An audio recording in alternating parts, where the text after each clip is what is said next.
Assalamualaikum warahmatullahi wabarakatuh. Perkenalkan, nama saya Selanggraini dari kelas 12 Bahasa. Di sini saya akan membahas tentang materi masa kejayaan Islam yang dinantikan. Masa kejayaan Islam yang dinantikan kembali. Periodisasi sejarah Islam. Harun Nasution dalam buku Islam ditinjau dari berbagai aspeknya, membagi sejarah Islam ke dalam 3 periode besar berikut. Yang pertama, periode klasik. Periode klasik merupakan periode kejayaan Islam yang dibagi ke dalam 2 fase, yaitu fase ekspansi atau integrasi dan fase disintegrasi.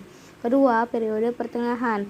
Periode pertengahan merupakan periode kemunduran Islam yang dibagi ke dalam 2 fase, yaitu fase kemunduran yang terjadi pada tahun 1250 sampai 1500 Masehi dan fase kemunculannya ketiga kerajaan besar, yaitu pada tahun 1500 sampai dengan 1800, yang dimulai dengan zaman kemajuan pada tahun 1500 sampai 1700 Masehi dan zaman kemunduran 1700 sampai dengan 1800 Masehi.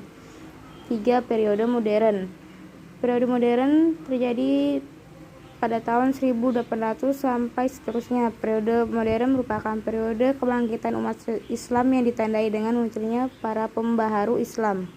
Masa kejayaan Islam. Masa kejayaan Islam terjadi pada sekitar tahun 650 sampai 1250.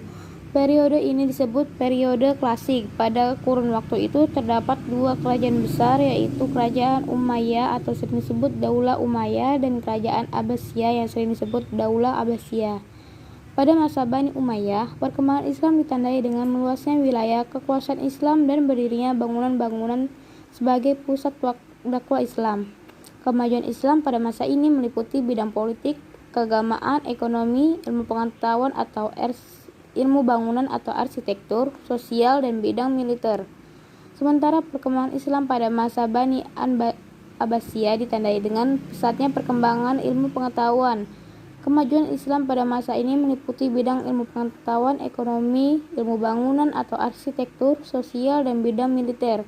Tentu saja kemajuan umat Islam baik pada masa Bani Umayyah maupun Bani Abbasiyah terjadi tidak secara tiba-tiba, akan tetapi ada penyebabnya, yaitu disebabkan oleh faktor internal dan faktor eksternal.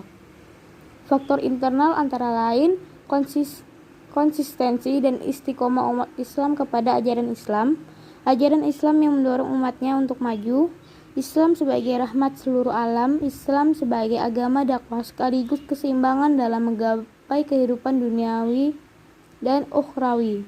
Faktor eksternal antara lain sebagai berikut. Yang pertama, terjadinya asimilasi antara bangsa Arab dan bangsa-bangsa lain yang lebih dahulu mengalami perkembangan dalam ilmu pengetahuan. Kedua, gerakan terjemahan pada masa periode klasik. Usaha penerjemahan kitab-kitab asing dilakukan dengan giat sekali. Pengaruh gerakan terjemahan terlihat dalam perkembangan ilmu pengetahuan umum, terutama di bidang astronomi, kedokteran, filsafat, kimia, dan sejarah. Selain faktor tersebut, di atas, kejayaan Islam disebabkan pula oleh adanya gerakan ilmiah atau etos keilmuan dari para ulama yang ada pada periode klasik tersebut, antara lain sebagai berikut. Pertama, melaksanakan ajaran Al-Quran secara maksimal, di mana banyak ayat dalam Al-Quran yang menyuruh agar kita menggunakan akal untuk berpikir. Kedua, melaksanakan isi hadis, di mana banyak hadis yang menyuruh kita untuk terus menuntut ilmu meskipun harus ke negeri Cina. Bukan hanya ilmu agama yang dicari, tetapi ilmu-ilmu lainnya yang berhubungan dengan kehidupan manusia di dunia. Ketiga, mengembangkan ilmu agama dengan berijtihad, ilmu pengetahuan umum dengan mempelajari ilmu filsafat Yunani. Maka pada saat itu banyak bermunculan ulama tauhid atau kalam, tafsir, hadis, ulama bidang sains atau ilmu kedokteran, matematika, optik, kimia, fisika, geografi, dan lain-lain.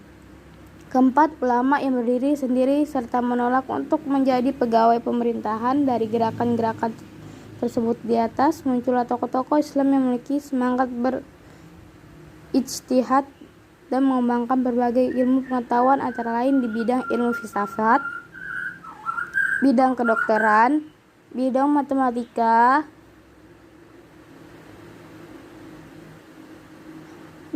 ilmu hadis, Berikut ini tokoh-tokoh muslim yang telah menyumbangkan karyanya untuk peradaban umat manusia. Yang pertama ada Ibnu Rushd, kedua Al-Ghazali, ketiga Al-Kindi, keempat Al-Farabi, kelima Ibnu Sina.